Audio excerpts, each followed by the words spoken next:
Hello everyone. कक्षा 10वीं के त्रैमासिक परीक्षा का पेपर है संस्कृत विषय का। इसके आंसर आपको बताएंगे। तो देखिए, प्रश्न है उचितम विकल्पम चित्वा लिखत।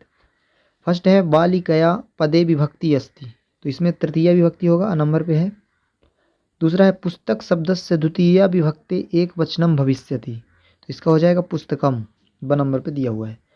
तीसरा है नदी नाम पदे विभक्ति अस्ति, तो नदी नाम में षष्ठी विभक्ति होती है, इसका आंसर हो जाएगा द नंबर षष्ठी।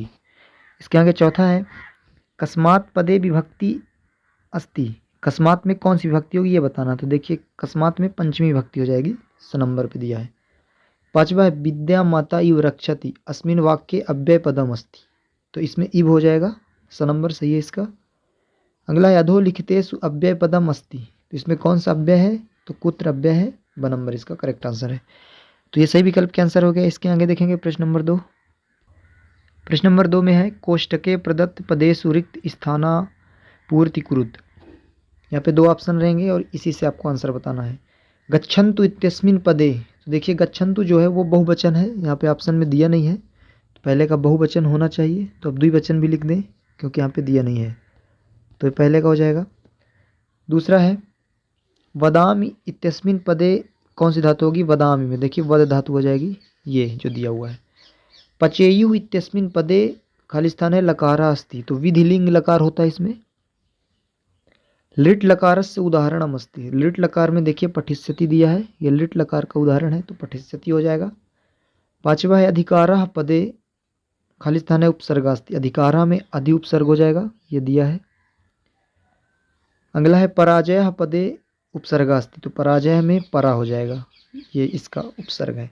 ये आपके प्रश्न नंबर 2 जो रिक्त स्थान थे इसके आंसर हो गए। प्रश्न नंबर 3 देखिए, प्रश्न नंबर 3 में युग्म मेलनम कुरुत, उचित युग्म मेलनम कुरुत, यहाँ पे जो जोड़ी है और बाद 2 कॉलम दिए हैं, इसी से मैच कराना है।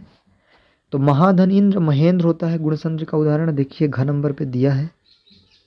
जगदीशा, जगदीशा व्यंजन संधि है और इसका विग्रह होता है जगत धन ईसा, जो का नंबर पे दिया है, ये इसका आंसर हो जाएगा। महान च असौ पुरुष, तो ये महापुरुष हो जाएगा। चंद्रशेखरा बहुब्रीहि समास का उदाहरण है, तो देखेंगे यहाँ पे दिया हुआ है। द्विगु समास संख्यावाचक द्विगु समास कहलाता है, तो पंचवटी इसका उदाहरण है, तो देख सकते हैं 6 नंबर पे दिया हुआ है। और बचा जो छठवा नमस्ते, इसका जो विसर्ग संधि है इसका विग्रह दिया है नमः धनते, तो ये ग नंबर हो जाएगा। तो ये आपके जो सही जोड़ी थी उसके आंसर हो गए। प्रश्न नंबर 4 में एक पदेन उत्तरम लिखत है, तो इसको भी देख लीजिए। कुछ कत्वा प्रत्यय का एकम उदाहरणम लिखत, कत्वा प्रत्यय का उदाहरण लिखना है, तो कत्वा का पठित्वा पठ धातु जोड़ेंगे तो इसका हो जाएगा पठित्वा। दूसरा देखिए गतवान इत्यस्मिन पदे कः प्रत्यय अस्ति, गतवान में गत प्लस करेंगे कतवतु प्रत्यय होता है, तो इसका हो जाएगा कतवतु, तो ये दूसरे का आंसर हो जाएगा। अजा इत्यस्मिन पदे कः प्रत्यय अस्ति, तो अजा में अज धन टाप होता है, जो बालिका में भी होता है, तो टाप इसका करेक्ट आंसर है। तो ये आपके एक पदेन उत्तरम थे ये कुछ। इसके आगे देखिएगा अगला प्रश्न। प्रश्न नंबर 5 में है शुद्ध वाक्य नाम समक्षम आम अशुद्ध वाक्य नाम समक्षम न इति लिखत। पहला है यदि गलत है तो आपको न लिखना है और सही है तो सत्य सत्य है एक तरह से, तो आम लिखना है। मूस्का शनैः शनैः चलति इत्यस्मिन् वाक्ये मूस्का विशेष से पदम अस्ति, तो पहले करना होना चाहिए। दूसरा है श्वेतः अश्वः धावति इत्यस्मिन् वाक्ये श्वेता विशेषण पदम अस्ति, तो ये आम हो जाएगा, सत्य है, आम हो जाएगा, दूसरे का आम हो जाएगा। तीसरा वनम पदस्य पर्याय पदम काननम अस्ति, तो वनम का जो पर्यायवाची होता है काननम होता है, तो बिल्कुल ये आम हो जाएगा, ये भी सत्य है, तो आम लिख देना है। चौथा है पाषाढ़ पदस्य पर्याय पदम जलम अस्ति, तो ना हो जाएगा क्योंकि पाषाढ़ का पर्यायवाची जल नहीं हो सकता। पांचवा है दूषितम पदस्य विलोम पदम शुद्धम अस्ति, दूषित का शुद्ध हो जाएगा, तो ये आम है। और आखिरी है बुद्धिमान पदस्य विलोम पदम विद्वान अस्ति, तो बुद्धिमान का विलोम शब्द विद्वान नहीं हो सकता, तो ये ना हो जाएगा। तो आपके आम ना जो सत्य सत्य थे एक तरह से उसके आंसर हो गए। इसके आगे देखेंगे अगला प्रश्न।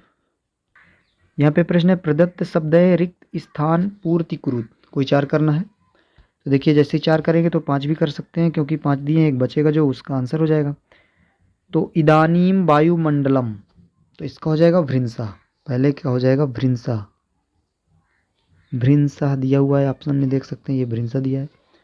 दूसरा सदा, सदा समय से सदुपयोगा करनी है, तो दूसरे का सदा हो जाएगा। यहाँ पे देखिए दिया हुआ है पर्यावरणस्य संरक्षणम, पर्यावरण का संरक्षण ही प्रकृति की आराधना, प्रकृति आराधना, तो एव हो जाएगा। ये देखिए दिया है भूकंपित समये तो बहि गमनेव उचितम भवति, भूकंप के समय बाहर निकल जाना चाहिए, तो ये सत्य हो जाएगा। जैसे ही आप 4 करना था लेकिन 5वां जो बचा है वो हो ही जाएगा। अत्र जीवनम दुर्बहम अस्ति, तो इसका करेक्ट आंसर हो जाएगा। तो ये आपका कक्षा 10वीं का पेपर था संस्कृत विषय का। आपके कितने आंसर सही हैं जो भी आपके ऑब्जेक्टिव कराए गए हैं आप कमेंट करके बताइए।